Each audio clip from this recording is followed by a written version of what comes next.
बाबू चाचा प्रणाम। प्रणाम प्रणाम, खुश रहा बच्चा। अरे भाई तनी भैंसिया बनाने ले जाके भाई ले जाके ले जा।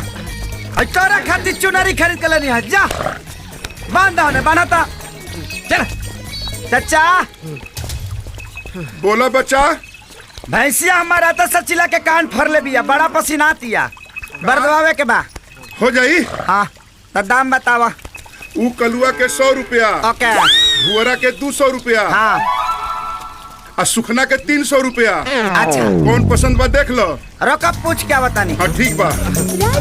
रुका हम बतानी। अब हुआ चली।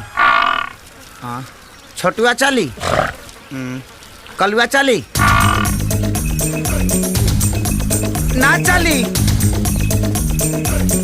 पूछ के आ गनी ओकरा तीनों ना चाहिए। हाँ तो एगो बाटे। हाँ ओकर नाव बा खेसारी। खेसारी खेसारी खेसारी। अरे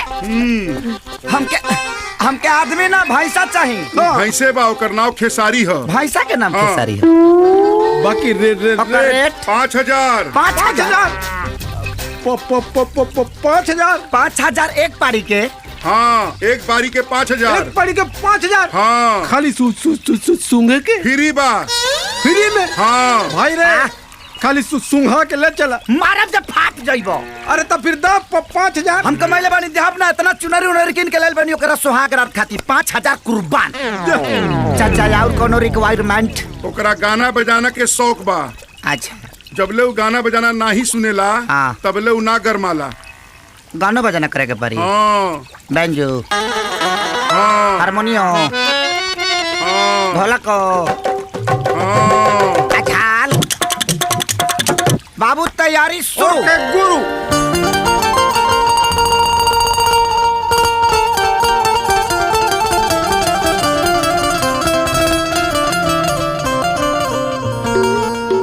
सुनीले बड़का नामी हवा देखावा तनी खेला।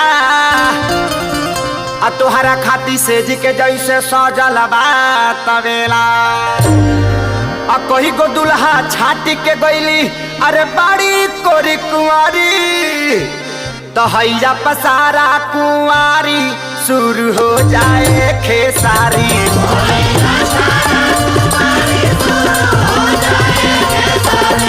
हैया पसारा कुंवारी शुरू हो जाए खेसारी।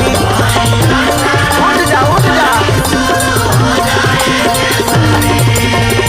अर्रछो अर्रछो अर्रछो।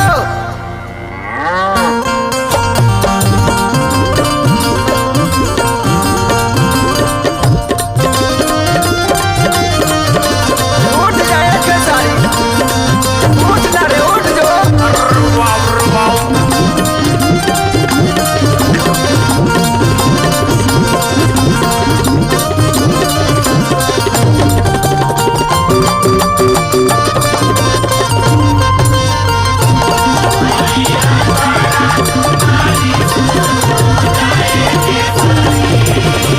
पाँच किलो चोकर खारी हउए तो हर डोज हो।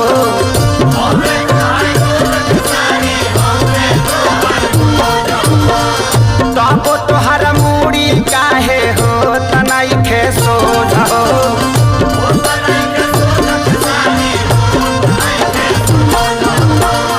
कि दुल्हन इंतजार में तोहरा कब से बाड़ी खड़ा। आ बड़ो मढ़ू आईली जैसे मरला समाघे के जाड़ा। लेके दाम जे नाम हसैबो, अरे दीहे बेरादर गाड़ी। तमरा दे कर जंगया बाजारी शुरू हो जाए खेसारी।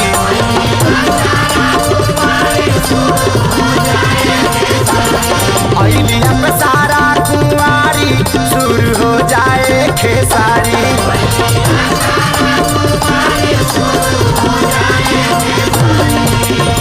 अर्रछो अर्रछो अर्रछो। अरे बाप रे बाप।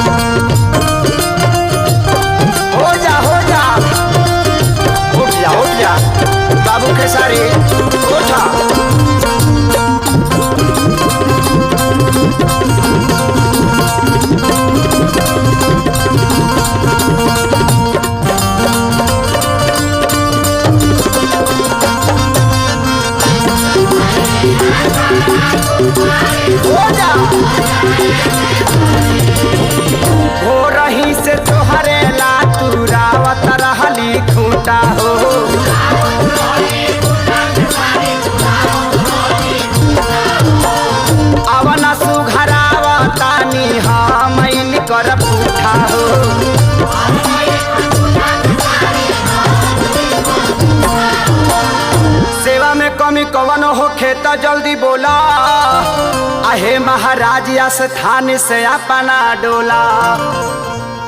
कि जब मन करे तो अरे अजय हो ससुरारी, तके तना हम तो हकेला लकारी, शुरू हो जाए खेसारी।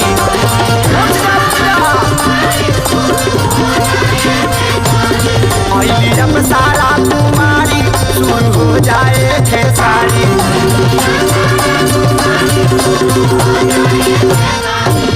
अब सारा कुमारी, शुरू हो जाए खेसारी।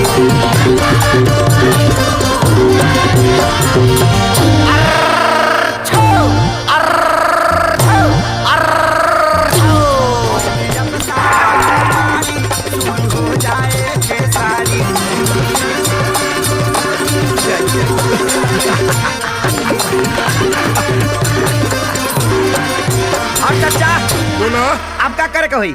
अब एक ले जाके खूब बढ़िया शैम्पू से नहवा धोवा दी है। हाँ। अब ले जाओ ओकरे बाद बस ओके ना? एकदम पक्का बा।